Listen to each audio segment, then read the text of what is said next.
तर सर्वप्रथम नमस्कार मित्रांनो आणि जय शिवराय.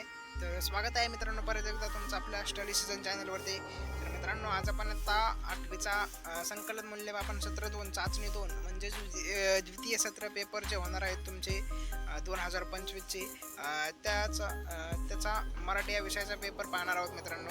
तर मित्रांनो पेपर हा खूप सोपा असणार आहे. फक्त व्हिडिओ शेवटपर्यंत पहा जेणेकरून तुम्हाला पूर्ण काय प्रॉब्लेम येणार नाही पेपर लिहिताना. आणि चॅनलवरती नवीन असाल तर चॅनलला सबस्क्राईब करून ठेवा जेणेकरून पूर्ण पेपर तुम्हाला व्यवस्थित चॅनलला सबस्क्राईब करून ठेवा जेणेकरून असेच नवीन नवीन व्हिडिओ आपल्या चॅनलवरती येतच राहतात. नवीन अपडेट्स वेळोवेळी येतच राहतात. त्यामुळे तुम्हाला ते वेळोवेळी अपडेट्स कळतील. आणि व्हिडिओ आवडल्यास व्हिडिओला लाईक देखील करा आणि मित्रांना तुमच्या शेअर देखील करा जेणेकरून त्यांना सुद्धा आपल्या व्हिडिओचा पुरेपूर फायदा होईल. तर मित्रांनो चला आपण व्हिडिओला स्टार्ट करूयात म्हणजेच पेपरला सुरुवात करूयात. तर मित्रांनो व्हिडिओ तो 7 ते 8 मिनिटाचा असणार आहे. फक्त स्किप करू नका, व्यवस्थित पूर्ण पहा. तर मित्रांनो पेपरसाठी तुम्हाला 2 तास वेळ दिला जाणार आहे आणि 50 मार्कांचा तुमचा हा पेपर असणार आहे 2024-25.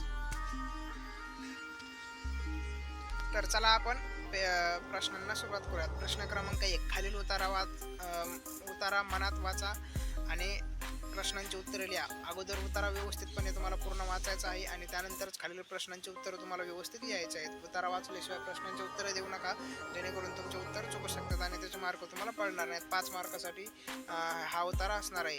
नंतर त्यामध्ये आता प्रश्न आहेत खाली. लक्षात ठेवण्याचे रहस्य स्वामींना कोणास सांगितले.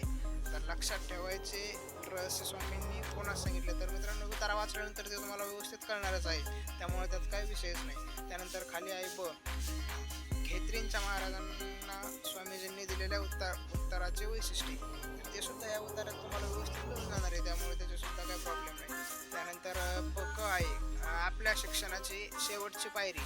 ते सुद्धा उत्तरात तिथे तुम्हाला उत्तर मिळून जाणार आहे मित्रांनो. त्यानंतर खाली आहे प्रश्न क्रमांक खालील कविता वाचून कृती पूर्ण करा. गोधडी म्हणजेच आता हे तुम्हाला व्यवस्थित पूर्ण कविता वाचायची आणि त्यानंतरच खालील प्रश्नांची उत्तरं तुम्हाला इथे व्यवस्थित लिहायची आहेत मित्रांनो.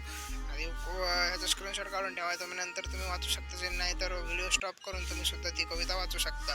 तर मित्रांनो खाली प्रश्न आहेत. कवीच्या मते गोधडी म्हणजे काय, गोधडीचे वैशिष्ट्ये.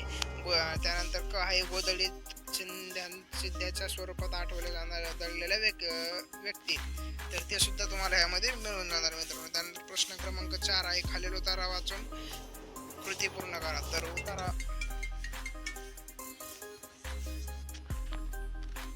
तर मित्रांनो इथं 3 ओळी आहेत आणि त्यानंतर खाली तुम्हाला इथं अजून उतारा आहे 5-7 ओळी खाली आहेत. तर ह्या सुद्धा तुम्हाला व्यवस्थित अगोदर वाचायच्यात आणि त्यानंतर खाली प्रश्नांचे उत्तर लिहायचे. नंबर 1 अग्निपंख हे नाव सार्थ करणारा पक्षी कोणता, ते सुद्धा तुम्हाला इथं दिलेलं आहे. त्यानंतर ब इथं तुम्हाला वैशिष्ट्य लिहायचे आहेत. पूर्ण ह्या रिकाम्या जागा ज्या आहेत ते तुम्हाला व्यवस्थित भरायच्या आहेत. गरुड घाट ससाना या पक्ष्यांच्या चोचे अंकुशदार असतात, त्यांचे उपयोग कोणते. तर हे सुद्धा तुम्हाला याचे उपयोग लिहायचे. तर त्यांना घरटं बनवायसाठी जेणेकरून ते त्यांच्या मुलाबाळांचं त्यांचे व्यवस्थित सांभाळ करू शकाल असे तुम्हाला त्याचे वैशिष्ट्य लिहायचे मित्रांनो. त्यानंतर खाली प्रश्न क्रमांक 4 आहे खालील कविता वाचून कृती पूर्ण करा.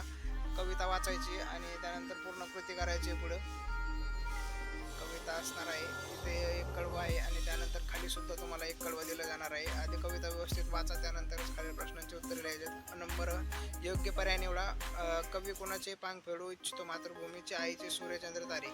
तर त्याचं उत्तर सुद्धा तुम्हाला कविता वाचल्यानंतर तुम्हाला व्यवस्थित समजून जाईल. त्यानंतर ब आहे मातृभूमीच्या आरतीला कवी या गोष्टी करणार आहेत, ते चौकटी पूर्ण करायच्या. त्यानंतर क आहे आई तुझ्या पुढे मी आहे अजून ताना या चरणाचा तुम्हाला समजलेला अर्थ.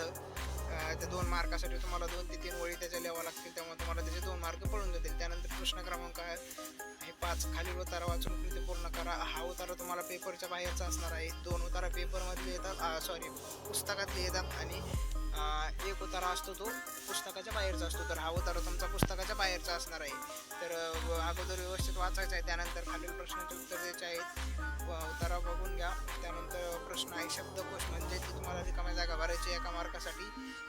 त्यानंतर खाली आहे शब्दसंग्रह म्हणजे काय आणि त्याचं उदाहरण आहे 2 मार्कासाठी तुम्हाला लिहायचं आहे. त्यानंतर शब्द म्हणजे काय माहिती लिहून उदाहरण लिहा 2 मार्कासाठी. शब्द म्हणजे काय आणि माहिती लिहून उदाहरण लिहा. एक तुम्हाला त्याची माहिती लिहायची आणि त्यानंतर उदाहरण लिहायचं आहे शब्द म्हणजे काय. त्यानंतर प्रश्न क्रमांक 6 आहे खालील वाक्प्रचारांचा अर्थ सांगून वाक्यात उपयोग करा. मनावर मळप पसरणे, मदतीचा हात पुढे येणे. तर 2 मार्कासाठी तुम्हाला हे आहे. त्यानंतर खाली आहे पुढील ओळींचा अलंकार ओळखून स्पष्ट लिहा. इथं 2 ओळी दिलेल्या आहेत त्यांचा अलंकार आणि स्पष्टीकरण लिहायचं आहे. त्यानंतर आहे खालील तक्ता पूर्ण करा. सामासिक शब्द आणि समास चंद्रोदय आणि गुरुशिष्य. चंद्रोदय आणि गुरुशिष्य याचा तुम्हाला समास लिहायचा आहे मित्रांनो.